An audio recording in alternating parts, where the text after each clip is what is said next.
What's going on, guys? TG or Thunder God here, and today I'm talking about God of War. And if you're like me and love God of War, you would also know there's quite a bit of media for the franchise as a whole, with God of War having 1, 2, 3, 4, 5, 6, 7, 8, a lot of games along with comics to boot. So today I'll be compartmentalizing Kratos to God of War 1 and looking at how strong Kratos is throughout that particular game. That being said, make sure to like and subscribe if you like God of War, and let's get into the video, guys.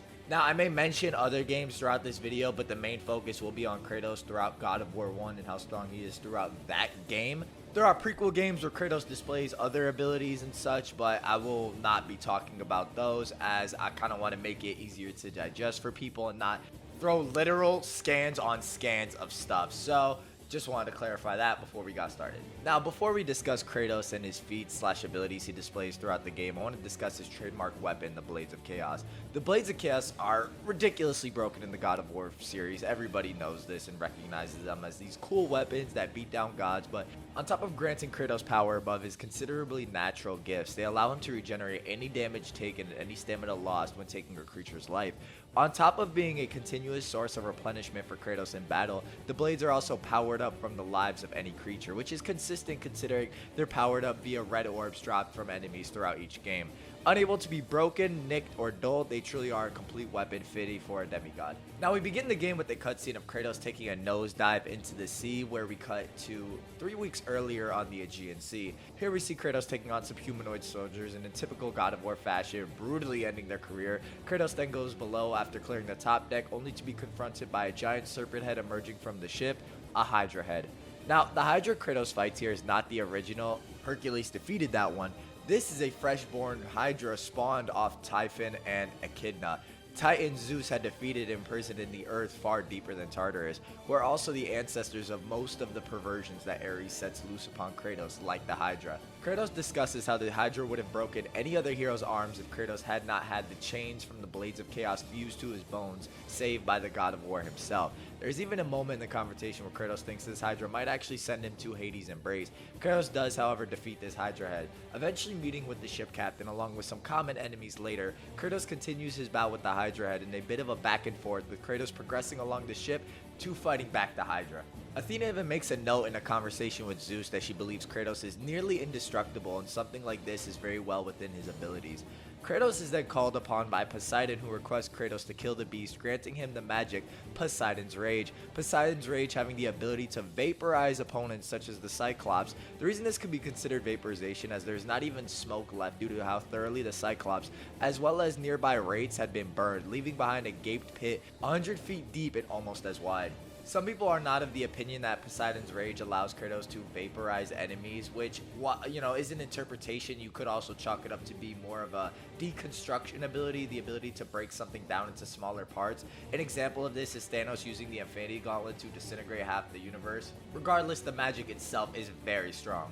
Now, a bit of context before I continue. Something that's not outlined entirely in the game, but more so in the first God of War novel, is that there's a bit of a chess match between Athena and Aries, with Athena's goal to kill Ares via Kratos, with her going from god to god in an effort to either turn them against Ares' forces or offer Kratos more power as a roundabout way of getting back at Ares.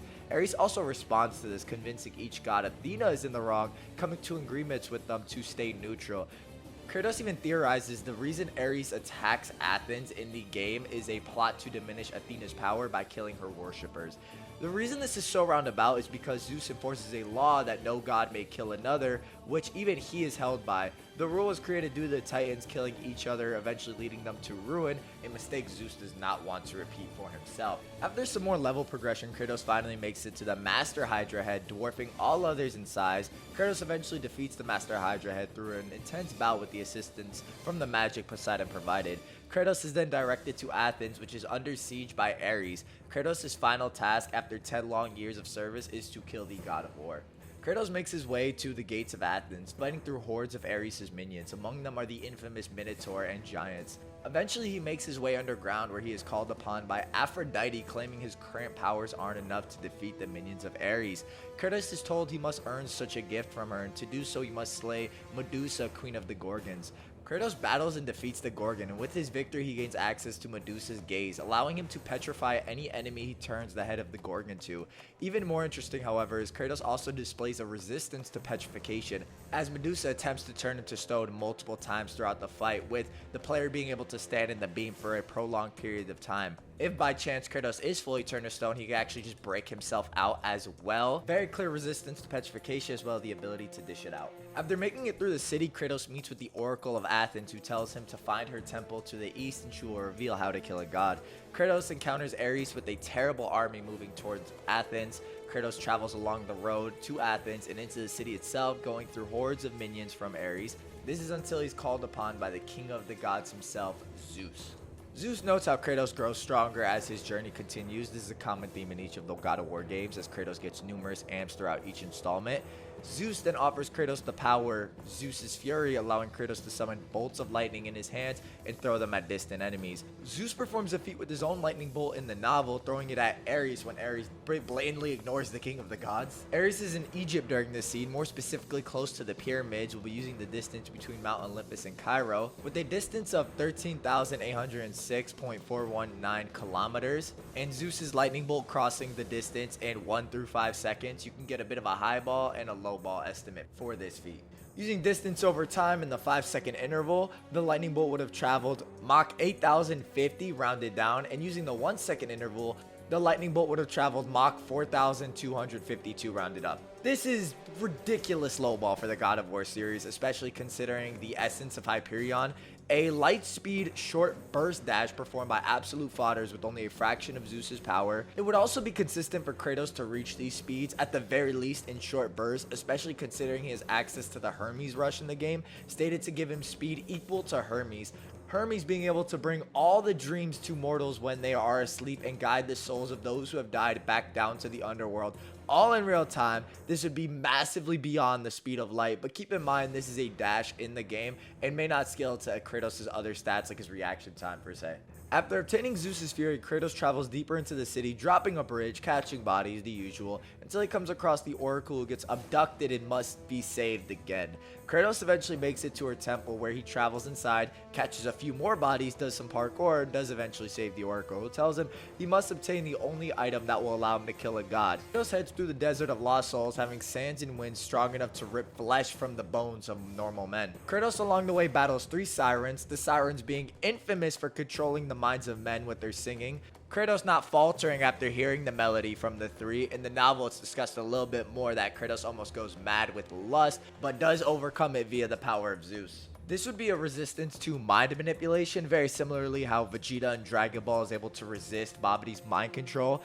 Kratos is able to resist the sirens, who completely overcome any thought he might have. Even more so, it could be considered a resistance to madness manipulation, considering the sirens could actually drive men mad with pure lust. Regardless, it's an impressive showing. Kratos then proceeds to blow the horn of the desert, calling forth the Titan Kronos, where Kratos proceeds to climb Pandora's temple chained to his back for 3 days straight. Kratos makes his way through Pandora's temple, encountering many enemies, traps, puzzles, any other tribulation you would imagine. This is until he's called upon by Artemis, the Olympian goddess of the hunt. It's here Kratos is gifted the Blade of Artemis, used by Artemis to slay a Titan. The Blade of Artemis is pretty crazy in its lore, and the statement surrounding it. Zeus notes how considerable the Blade of Artemis is, calling it one of the most powerful weapons in all creation. It seems very akin to the Blade of Olympus in its purpose and role. The weapon is potent against both physical and ethereal enemies being not bound to flesh like spirits or wraiths. Kratos even pulls the Blade of Artemis against a phantom version of Ares, not knowing it was illusion, which does speak to the weapon's power even in the mind of Kratos. Kratos at this point is also said to have near Olympic level strength and toughness by Athena, so even at this stage in the God of War franchise, as early as it is, he's moving towards these ludicrous levels of strength. Kratos continues through the temple met with copious amounts of gore and slaughter, reminding him of his past sins, making him question what has he become. We also learn a bit more about Kratos' past and how he was placed into the servitude of Ares. Very tragic stuff.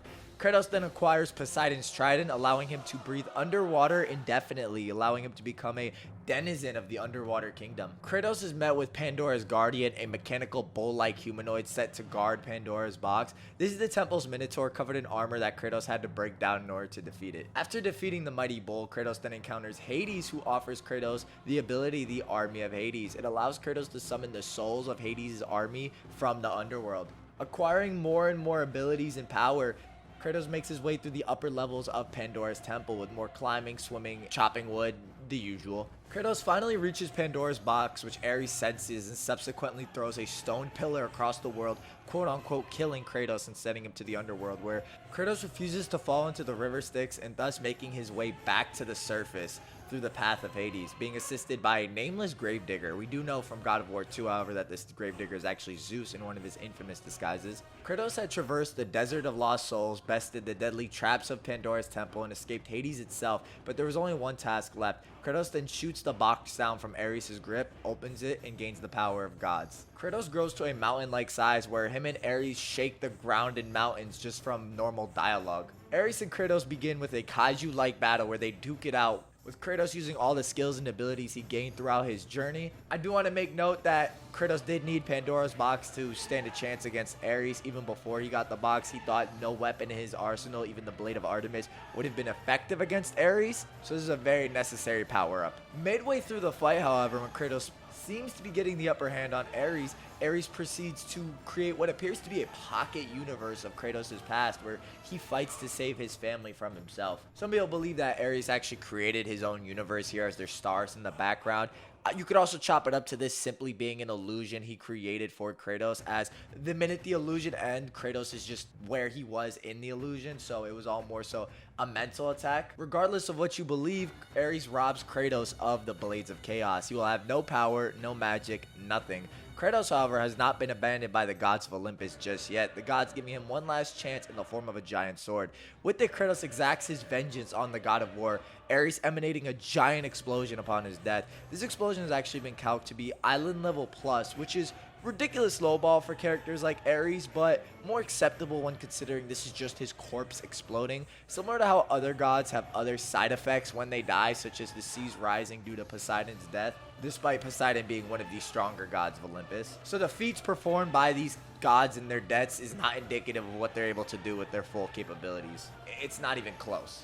Now, where you place this giant Kratos in strength is dependent on how strong you believe Ares to be a little bit. There is quite a bit of evidence for the stronger gods of Olympus, that being Zeus, Poseidon, Hades, along with Ares, as evidenced in God of War Ascension. We would actually need to look backwards where we look at the primordials. Titans and Olympics are generally equal to the primordials, which makes crystal clear sense with what has been established so far in this series. Helios forces the primordial Nyx to retreat from the sky every night. Kronos slayed his father Uranus, the father of the universe, and was turned overthrown by his son Zeus in battle, so they all replace each other. The most blatant example, the God of War art book lists Uranus as the embodiment of the heavens, the same guy who spawned the entire universe from his body while fighting Ceto. That's a ridiculously abridged version of saying these characters are universal. There's a plethora more. Do not take that as like the entire argument, because it really isn't. That's just like a few points to mention.